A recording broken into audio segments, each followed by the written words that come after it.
কান খুলে শুনে যান, কিয়ামতের দিনে দুটো রাস্তা, একটাই জান্নাতীরা প্রবেশ করবে, একটাই জাহান্নামীরা প্রবেশ করবে। আমার আল্লাহ তাআলা কোরআনে বললেন জান্নাতীরা জাহান্নামীর দিকে দাঁড় করিয়ে ফেলবে। ফি জান্নাতি ইয়াতাসাআলুনা আনিল মুজরিমিনা মা সালাকাকুম ফি সাকার। এই জাহান্নামী ভাইরা দাঁড়াও, তোমরা বলতে আমরা ভালো লোক ভদ্রলোক, আজকে কেন জাহান্নামে যাচ্ছ? তারা এক নম্বর উত্তর দেবে ক্বালু লাম নাকু মিনাল মুসাল্লিন, আমরা নামাজি মুসল্লিদের মধ্যে ছিলাম না, আল্লাহ তাই জাহান্নামে পাঠিয়েছে। মাথায় রাখবেন, যারা ইচ্ছাকৃতভাবে নামাজ কাজা করছে, যারা গর্ব করে বলছে নামাজ পড়ি না, রোজা রাখি না, আমি ভদ্রলোক, এরা জাহান্নামে প্রবেশ করবে। এদের বাকি আমল এদিকে নিয়ে যাবে না। এরা জাহান্নামে যখন যাবে চোখের পানি ফেলিয়ে বলবে ক্বালু লাম নাকু মিনাল মুসাল্লিন, আমরা নামাজীদের মধ্যে ছিলাম না, আল্লাহ জাহান্নামে পাঠিয়েছে। ওয়ালাম নাকু নুতিমুল মিসকিন, এবং আমরা মিসকিনকে খানা খাওয়াইতাম না, তাই আল্লাহ জাহান্নামে পাঠিয়েছে। ওয়া কুন্না নাখুদু মাআল খাইদিন, এটা বড় প্যাথেটিক। অনেক লোক আছে দাড়িওয়ালাকে দেখে, টুপিওয়ালাকে দেখে, নামাজিকে দেখে, আলেম উলামাকে দেখে মজাক করে। আল্লাহ রাসূল সাল্লাল্লাহু আলাইহি সাল্লাম হাদিস বর্ণনা করলেন, হে আমার সাহাবীরা শোনো, যখন দাজ্জাল আসবে, দাজ্জাল আসার সময় হবে, তখন সমাজের বুকে সবথেকে বেশি দাড়ি টুপি নামাজি মুসল্লি আলেম উলামার মজাক উড়ানো হবে। এদের সমাজের লোক এদের মজাক করবে, এদের মজাক উড়াবে। যখন কিয়ামত কাছে আসবে, আমার বন্ধুগণ, আমার ভাই, তারা বলবে আমরা মজাক উড়াতাম, আল্লাহ তাই জাহান্নামে পাঠিয়েছে। ওয়া কুন্না নুকাজ্জিবু বিয়াউমিদ্দিন, আর আমরা বিচারের দিবসকে মিথ্যা বলে মনে করিতাম, তাই আল্লাহ আমাদেরকে জাহান্নামে পাঠিয়েছে। আমার ভাই, কিয়ামত আপনার দোরগোড়ায় পৌঁছে গেছে, আপনি ভাববেন না কিয়ামত দূরে আছে। যারা বড় বড় উলামায়ে দ্বীন, যারা মুহাক্কিক আলেম, যারা আলেম উলামা ইমাম, এরা অনুভব করছে কতগুলো আলামত আপনার দোরগোড়ায় পৌঁছেছে। রাসূল বলেছেন মুসলমানের কাছে যখন দেখতে পাবে হারাম জিনিসগুলো হালাল হয়ে যাচ্ছে, অবৈধগুলো বৈধ হচ্ছে, তখন বুঝতে পারবে দাজ্জাল আসার সময় হয়ে গেছে, দাজ্জাল এরপর চলে আসবে। এই সময়টাতে কিয়ামতের আলামতের মধ্যে মারাত্মক আলামত প্রকাশ পেয়েছে। সেই আলামতটা হচ্ছে, আল্লাহ রাসূল বললেন বর্বরতার যুগের পাপগুলো তোমাদের চোখের সামনে যখন মডেলিং হয়ে ফিরে চলে আসবে, তখন জানতে পারবে কিয়ামত কাছে চলে এসেছে। তার মধ্যে উল্লেখযোগ্য একটা, সেটা হচ্ছে সমকামী। গোটা পৃথিবী জুড়ে রমরমা বাজার নিয়ে এসেছে সমকামী। সমকামী মানে, আমি গাড়িতে আস্তে আস্তে দেখছিলাম যে একজন হলিউডের নায়িকা, যদিও তার নামটা আমি পড়িনি, সঙ্গে সঙ্গে খালি লেখাটা পড়ে সরিয়ে দিলাম, ফেসবুকে দেখলাম হলিউডের নায়িকা, সে অনেকগুলো প্রেম করেছে, অনেক পুরুষের সাথে মিলামিশা প্রেম করেছে, ব্যর্থ হয়ে 50টারও বেশি পুরুষের সাথে সে প্রেম করে যখন কারোর সঙ্গে মনোমিলন হয়নি, সে একটা মেয়েকে ভালোবেসে সেই মেয়েটার সাথে বিবাহ করেছে। মেয়েতে মেয়েতে বিয়ে, ছেলেতে ছেলেতে বিয়ে। এই পাপ কবেকার? আল্লাহ রাসূল সাল্লাল্লাহু আলাইহি সাল্লামের যুগের পাপ নয়। এই পাপ মুসা নবীর যুগের পাপ নয়, ঈসা নবীর যুগের পাপ নয়, ইব্রাহিম নবীর যুগের পাপ নয়, ইসমাঈল নবীর যুগের পাপ নয়, ইয়াকুব নবীর যুগের পাপ নয়। এই পাপ হচ্ছে হযরতে লূত নবীর কওমের পাপ। হে আমার বুদ্ধিজীবী মায়েরা, বুদ্ধিজীবী ভাইরা, আপনার বাড়িতে যদি পৃথিবীর ম্যাপ থাকে, ম্যাপটাকে খুলবেন, ম্যাপের মধ্যে একটা সাগর আছে, যে সাগরটার নাম বৈজ্ঞানিকরা রেখেছে মরা সাগর, যেখানে একটা পোকা মাকড়ও জন্মায় না। আল্লাহ তাআলা ওই জায়গাতে লূত নবীর কওমকে রুটির মতো পাল্টিয়েছেন। তারা অভিশপ্ত এবং তারা এতটাই ঘৃণিত আল্লাহর কাছে, সেই জায়গায় একটা পোকা মাকড়ও জন্মায় না। আমার মুসলমান যুবক যুবতী যারা মনে মনে ভাবছেন আমি সমকামী হব, জেনে রেখে দিবে, তোমার বাপ হাজী সাহেব, তোমার বাপ আলেম, তোমার বাপ পীর, তোমার বাপ মুহাদ্দিস, তোমার বাপ যত বড়ই আল্লাহওয়ালা হোক, আর তুমি যদি এই ধরনের পাপে লিপ্ত থাকো, তোমার বাপ তো দূরের কথা, গোটা পৃথিবীর মৌলবি যদি, গোটা পৃথিবীর পীর যদি এক কাছে দোয়া করে, তোমাকে জান্নাতের খুশবু পর্যন্ত দেবার ক্ষমতা রাখে না।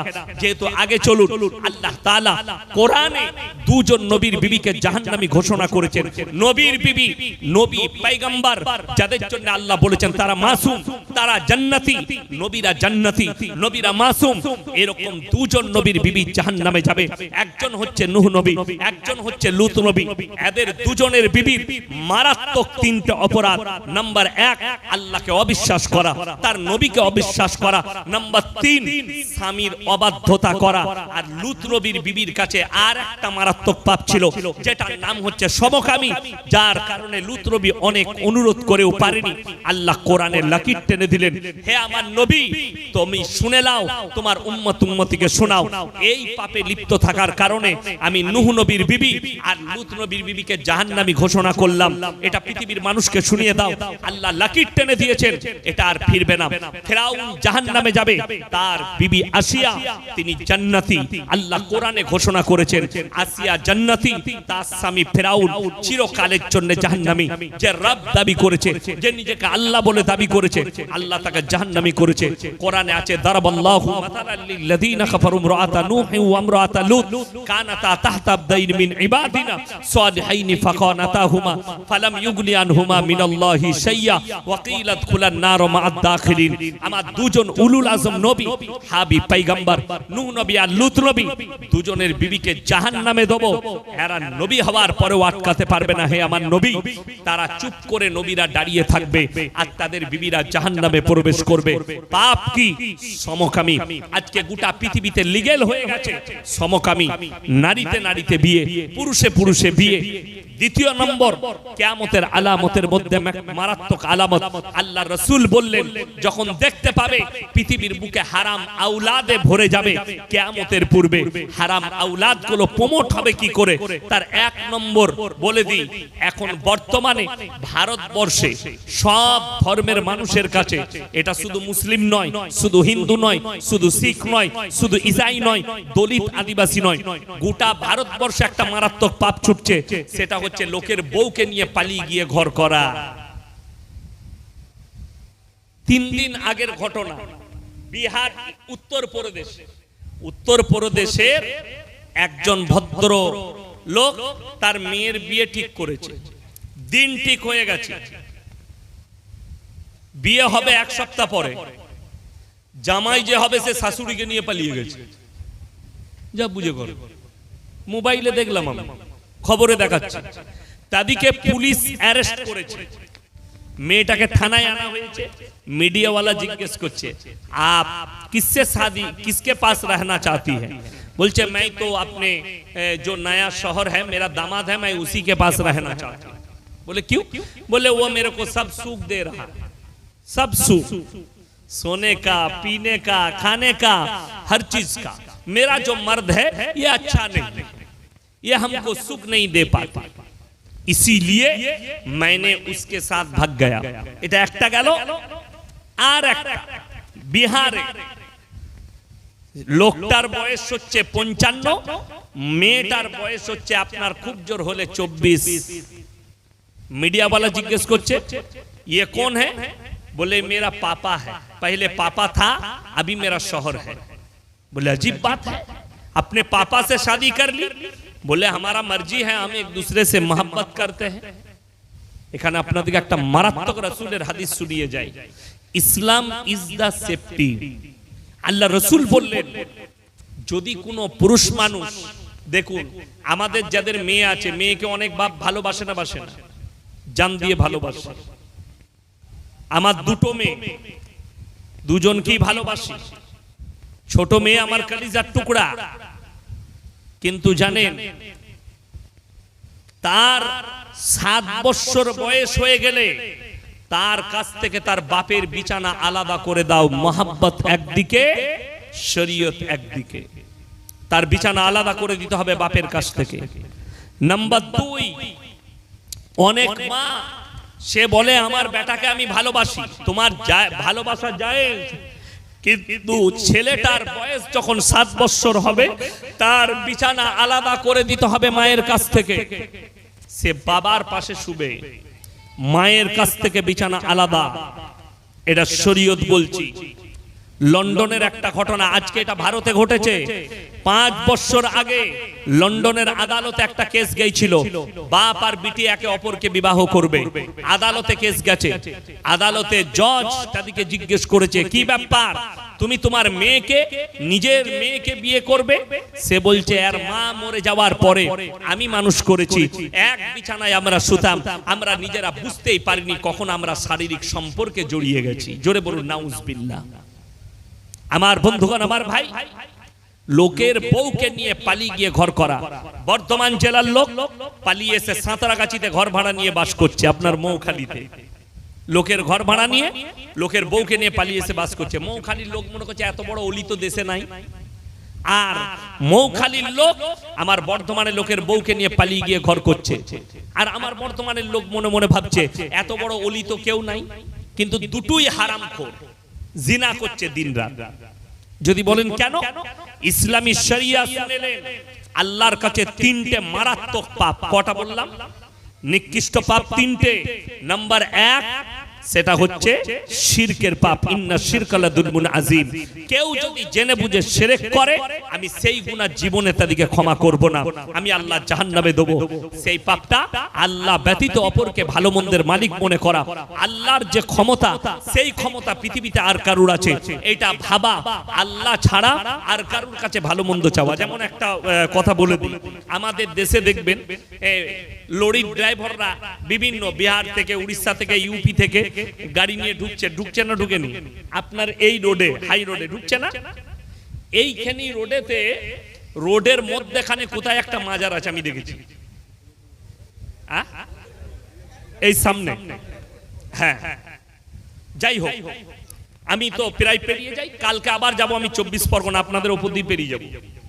মগরাহাটে জলসা আছে কাল, আবার পেরিয়ে যাবো। আমি মাদ্রাসা ক্লাস করে আবার আসবো। আমার ভাই, সব থেকে আশ্চর্যের বিষয়, এই লরির ড্রাইভার গুলো মদ খায়, গাঁজা খায়, হারামখোররা জীবনে নামাজ পড়ে না, কিন্তু ই জানে ওরে বাবা রে, বাবার কবর দে 10 টাকা, দে 10 টাকা, জান্নাতে রেডি। মনে গেল আমার গুনাহ সব মাফ হয়ে গেল। এই যে উদ্দেশ্যটা, এই যে ভাবনাটা শুনেলেন, যাদের বাড়িতে মানে কোরআন আছে আপনি ছুটে গিয়ে দেখতে পারেন আমাকে গালি দেওয়ার আগে।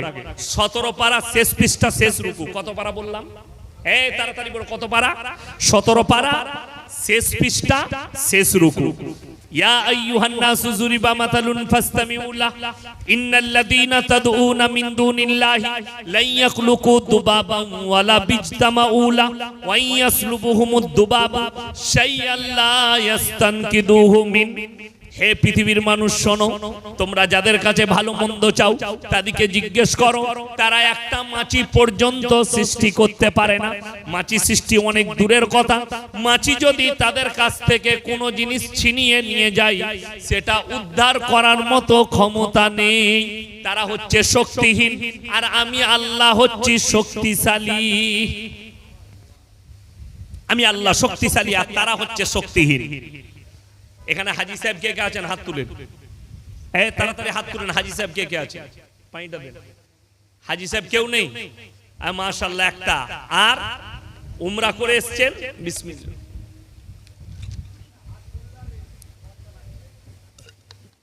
আচ্ছা, একজনকে আমি সামনে পেয়েছি মাশাআল্লাহ। মক্কা থেকে মদিনা, মক্কা থেকে কোথা বললাম? মদিনা। 470 কিলোমিটার রাস্তা। ঠিক বলেছি তো হাজী সাহেব? 470। আচ্ছা, কটা মাজার দেখে এলেন? একটাও নাই। আমার বাড়ি থেকে আপনাদের এখানে 130 কিলোমিটার রাস্তা, 130,000-এর বেশি মাল আছে। আমি বললি খারাপ মৌলবি।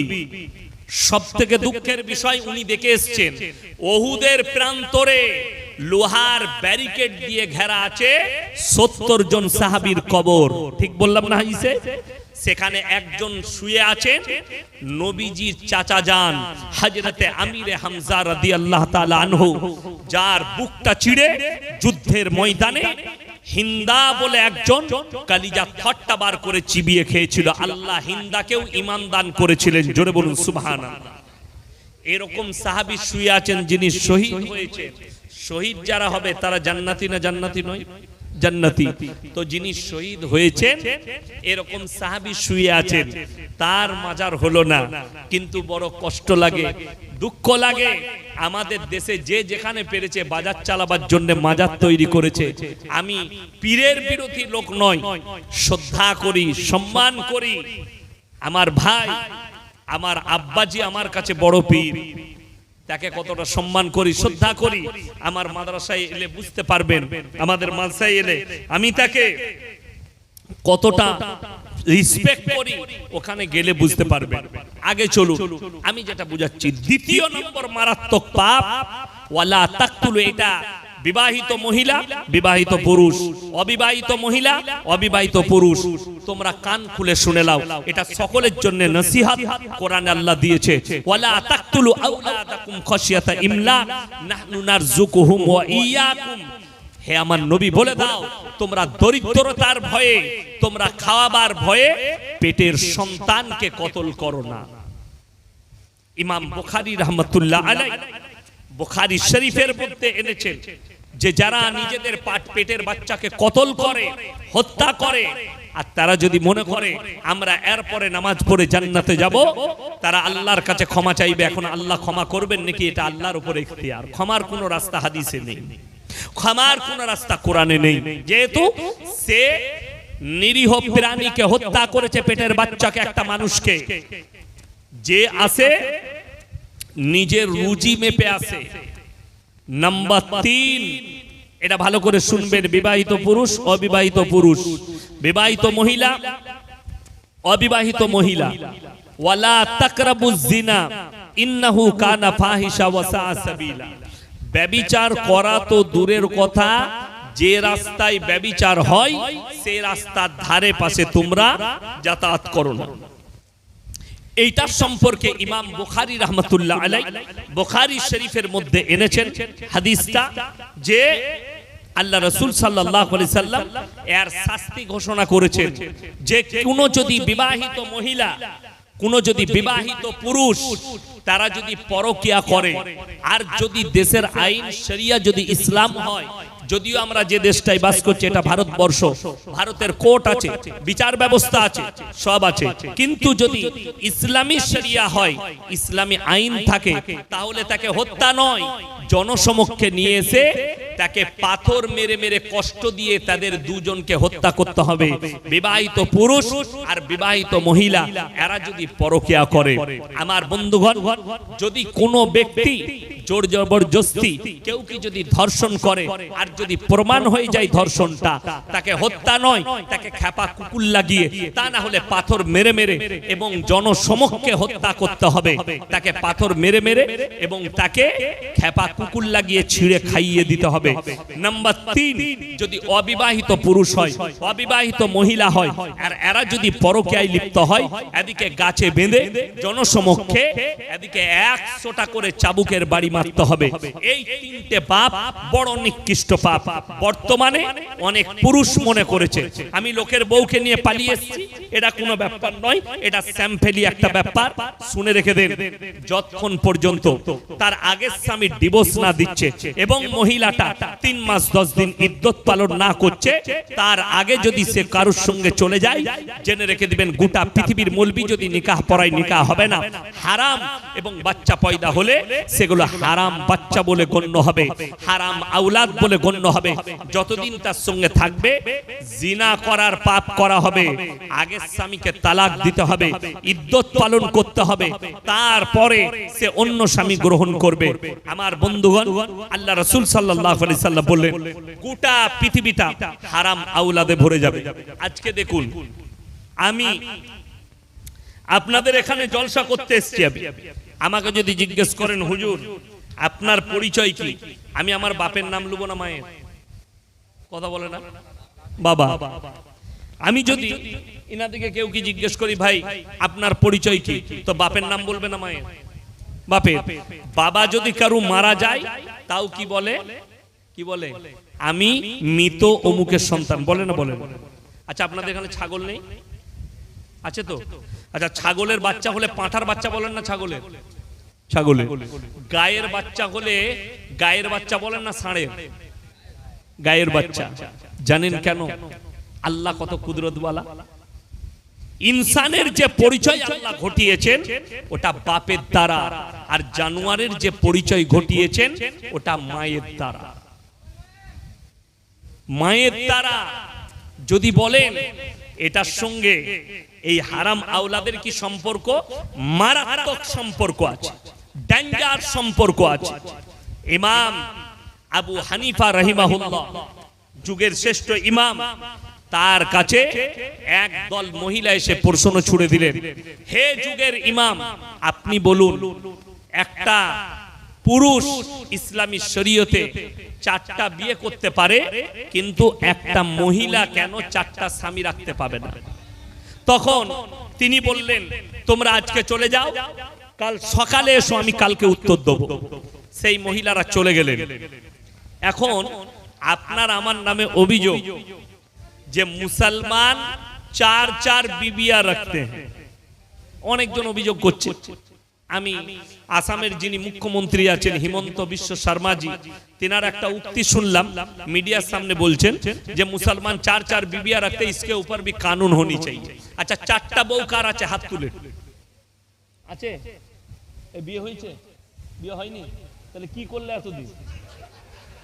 এখনো বিয়ে করেনি। এ আমাকে লিখে দিয়েছে 61 বছর বয়সে দিলীপ বাবু বিয়ে করেছেন, এই বিষয়ে কিছু বলবেন। দিলীপ বাবু বিয়ে করলে আপনি করেননি এখনো? কি করলে? সকালবেলায় মাঝে মাঝে হাঁটবেন, প্রেম হয়ে যাবে, বিয়ে হয়ে যাবে। কথাটা বুঝতে পারেননি?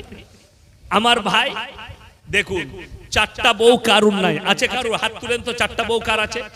একটাতেই ঝামেলা শেষ নাই। দিল্লি কা লাড্ডু, जो खाएगा वो भी पछताएगा, जो ना खाएगा वो भी पछताएगा। যাদের হইছে তারা বুঝতে পারছে কি ঝামেলা, আর যাদের হয়নি তারা খালি ভাবছে আমারটা কবে হবে। আচ্ছা, কোন পুরুষ সে যদি দ্বিতীয় বিবাহ করতে চায়, কি দ্বিতীয় বিবাহ করতে চায়, তার আগের বউয়ের কাছে ইজাজত নিতে হবে না? হবে না? হবে। আচ্ছা, এরকম ভালো বউ কারুর আছে? আপনি এই জলসা শুনে গিয়ে বলবেন যে হুজুর তো এসেছিল, এইসব বলে গেল, তো কালকে আমি আর একটা বিয়ে করব, তো তোমাকে চুমু খাবে না, ঝাঁটা করে মারবে? কারু বউ ইজাজত দিবে? ওই জন্য আলেম আর সাধারণের পার্থক্য। ইসলামী শরীয়ত হচ্ছে বিবির কাছে অনুমতি লিবার কোনো প্রয়োজন নাই দ্বিতীয় বিয়ে করার জন্য। বিবির কাছে অনুমতি লাগবে না, আপনি করতে পারেন। অনেকজন মনে মনে ভাবছে এতদিনে একটা ভালো হুজুর পেয়েছি, কাল কি করব? তুইও মার খাবি, আমিও খাবো। এটার মানে ওইটা নয়। 4টা বিয়ে করা অনুমতি আছে, কিন্তু শর্ত সাপেক্ষ। আপনাকে প্রয়োজন মোতাবেক। যেমন একটা বলে দিই, আপনি যদি দ্বিতীয় বিবাহ করতে চান, আপনার প্রয়োজন পড়ে, সর্বপ্রথম আপনার দিলকে জিজ্ঞেস করুন, যদি দুটো বিবিকে সমান চোখে দেখতে পারো তবেই তুমি বিয়ে করতে পাবে। যদি তোমার মনে সন্দেহ থাকে দুটো বিবিকে সমান চোখে দেখতে পারবো না, তোমার জন্য একটাই বিবি যথেষ্ট। কটা বললাম?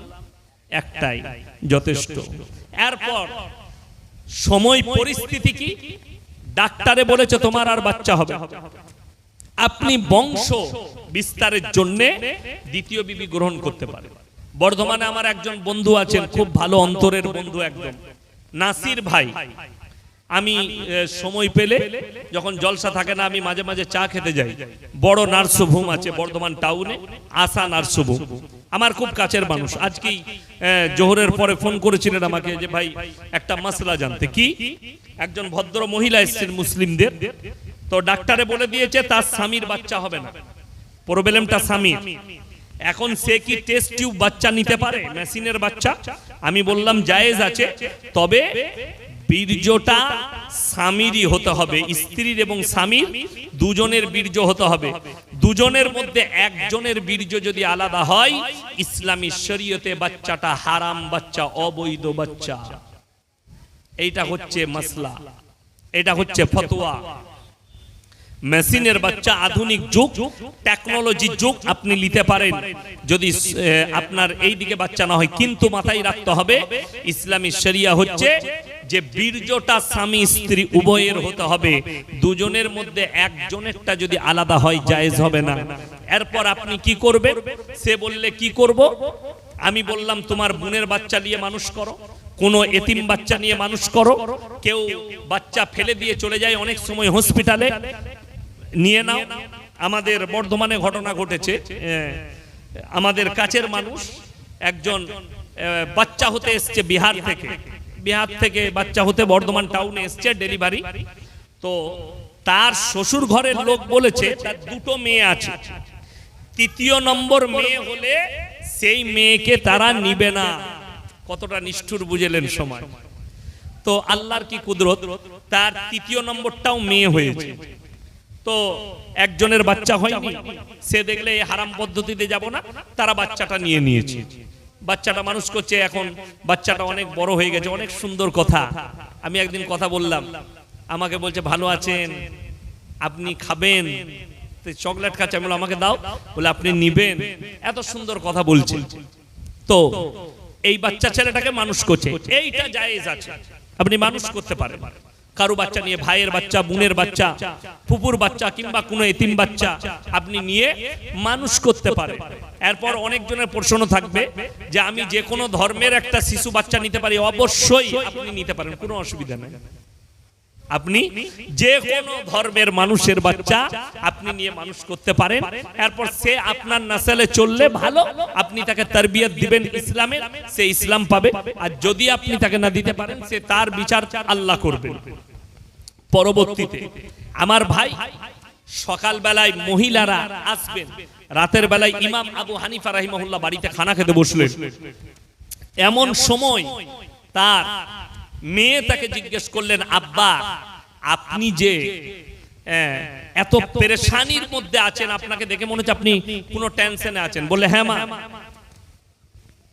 আমাকে মহিলারা প্রশ্ন করেছে, আমি উত্তর দিতে পারিনি। কি, একটা পুরুষ 4টা ইসলামী শরীয়তে বিয়ে করবে, একটা মহিলা কেন পাবে না? বলে এক কাজ করুন, কালকে সকালে মহিলাগুলোকে আমার কাছে পাঠান। বললে পারবে? বলে হ্যাঁ আমি উত্তর দেবো, বিসমিল্লাহ। বললে তাহলে ঠিক আছে। সকালবেলায় মহিলারা হাজির, বললে তোমরা আমার মেয়ের কাছে চলে যাও, তোমাদের উত্তর রাখা আছে। মহিলারা চলে এলো, তিনি বললেন শোনো, তোমরা সবাই বসে যাও। সবারই হাতে একটা করে বাটি ধরিয়েছে, কাটোরা, আর বললে পর্দার আড়ালে যাও, নিজের নিজের স্তন থেকে অল্প করে দুধ বের করে নিয়ে এসো। প্রত্যেকটা মহিলা দুধ বার করে এনেছে। সেই যুগটা কিন্তু টেকনোলজির যুগ ছিল না, সায়েন্সের যুগ ছিল না। দুধগুলোকে একটা ডিব্বার মধ্যে ঢেলে দিলেন, সব দুধ মিক্স হয়ে গেল। এরপরে ইমাম আবু হানিফা রাহিমাহুল্লাহর মেয়ে বললে শোনো, এই দুধগুলো তোমরা নিজের নিজের দুধ বেচে বার করে নাও। তারা বললে তুমি একটা পাগল মহিলা, তুমি পাগল হয়ে গেছো, দুধগুলো মিক্স হয়েছে, এটা আর বার করা যাবে না। তখন তিনি উত্তর দিলেন, আমি পাগল নয়, পাগল তো তোমরা হয়ে গেছো। শুনে রেখে দাও, পাগল আমি নয়। একটা ছাগল যদি মাঠে চড়তে যায়, 5টা পাঁঠা মিলামিশা করতে পারে, কার বীর্য থেকে বাচ্চা হয়েছে এটা আল্লাহ ছাড়া কেউ জানে না। একটা গাই মাঠে যাবে, 5টা ষাঁড় মিলামিশা করবে, কার বীর্য থেকে বাচ্চা হয়েছে এটা আল্লাহ ছাড়া কেউ জানে না। তোমরা যদি 4টা স্বামী রাখতে চাও, দ্বন্দ্ব দাঁড়িয়ে যাবে, কার বীর্য থেকে বাচ্চা হয়েছে। আর তোমাদের মধ্যে আর জানোয়ারের মধ্যে কোনো ফারাক থাকবে না। আল্লাহ জানোয়ারের পরিচয় মায়ের দ্বারা ঘটিয়েছেন, আর